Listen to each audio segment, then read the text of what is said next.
Nos organismos vivos, o excesso de glicose é convertido em formas poliméricas de armazenamento, glicogênio nos vertebrados e amido nas plantas. Nos vertebrados, o glicogênio é encontrado principalmente no fígado e no músculo esquelético, podendo representar até 10% do peso do fígado e de 1 a 2% do músculo individualizado, sendo armazenado em grandes grânulos citosólicos. O glicogênio do músculo representa uma fonte de energia rápida para o metabolismo aeróbio e principalmente anaeróbio. O glicogênio muscular pode ser gasto em menos de 1 hora durante a atividade intensa. Já o glicogênio hepático serve como um reservatório de glicose para outros tecidos quando não há glicose disponível, entre as refeições ou no jejum. Isso é especialmente importante para os neurônios do cérebro, que apenas usam produtos do metabolismo de ácidos graxos como combustível em situações de jejum bastante prolongado. O glicogênio do fígado pode ser exaurido de 12 a 24 horas. Nos humanos, a quantidade total de energia armazenada na forma de glicogênio é muito menor do que a quantidade armazenada como gordura.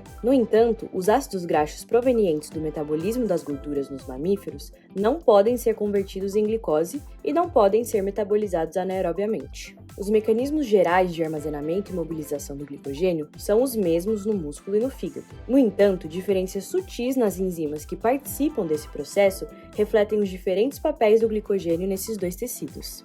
A molécula de glicogênio possui uma proteína em posição central, a glicogenina, que também tem função enzimática. A estrutura ramificada do glicogênio confere às células maior rapidez na degradação ou síntese do glicogênio, por disponibilizar mais sítios acessíveis para a ação das principais enzimas, glicogênio fosforilase e glicogênio sintase. Além disso, torna a molécula mais solúvel no citosol.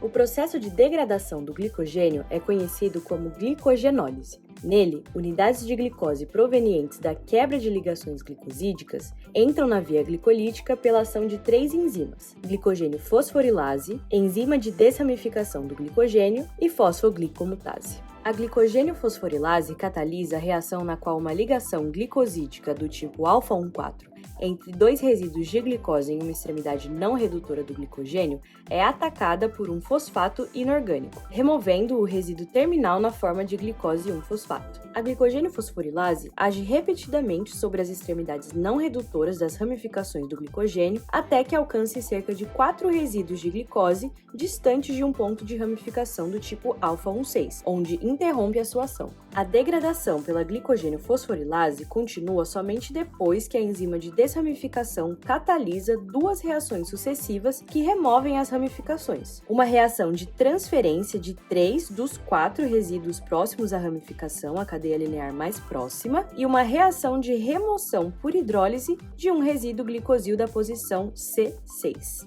A glicose 1,6-fosfato, o produto final da reação catalisada pela glicogênio fosforilase, é convertida em glicose 6-fosfato em uma reação catalisada pela fosfoglicomutase.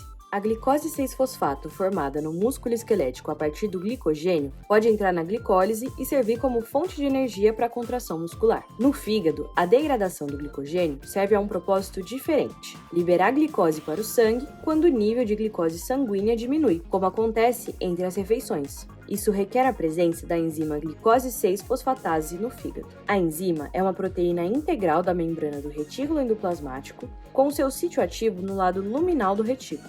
A glicose 6-fosfato formada no citosol é transportada para o lúmen do retículo e hidrolisada na superfície luminal pela glicose 6-fosfatase e deixa o hepatócito pelo transportador GLUT2 na membrana plasmática. Defeitos genéticos na glicose 6-fosfatase hepática levam a perturbações sérias na glicemia, como ocorre com a doença de von Gerdt. O processo de síntese do glicogênio é conhecido como glicogênese. Esse processo ocorre em quase todos os tecidos animais, mas é mais importante no fígado e no músculo esquelético. O ponto de partida para a síntese do glicogênio é a glicose 6-fosfato. Essa molécula pode ser derivada da glicose livre em uma reação catalisada pelas isoenzimas hexoquinase 1 e hexoquinase 2 no músculo e hexoquinase 4, ou glicoquinase, no fígado. Para iniciar a síntese do glicogênio, a glicose 6-fosfato é convertida em glicose 1-fosfato, na reação catalisada pela fosfoglicomutase. O produto dessa reação é convertido em UDP-glicose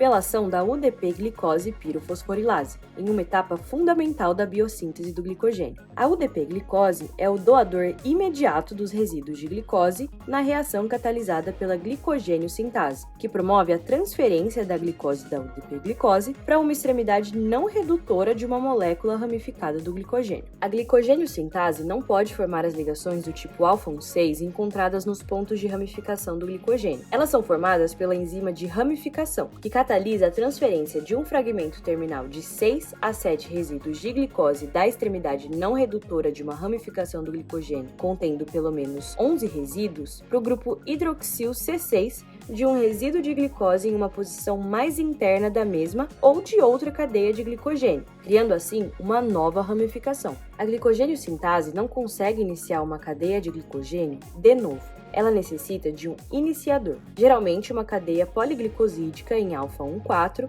ou uma ramificação que tenha pelo menos 8 resíduos de glicose. A proteína glicogenina é ao mesmo tempo o iniciador, sobre o qual são montadas novas cadeias, e a enzima que catalisa essa montagem. A primeira etapa da síntese de uma nova molécula de glicogênio é a transferência de um resíduo de glicose da UDP-glicose para a glicogenina, catalisada pela atividade glicosiltransferase intrínseca da proteína. A cadeia nascente se alonga pela adição sequencial de mais 7 resíduos de glicose, cada um derivado de uma UDP-glicose. As reações são catalisadas pela atividade de extensão de cadeia da glicogenina. Nesse ponto, a glicogênio sintase age, alongando ainda mais a cadeia de glicogênio.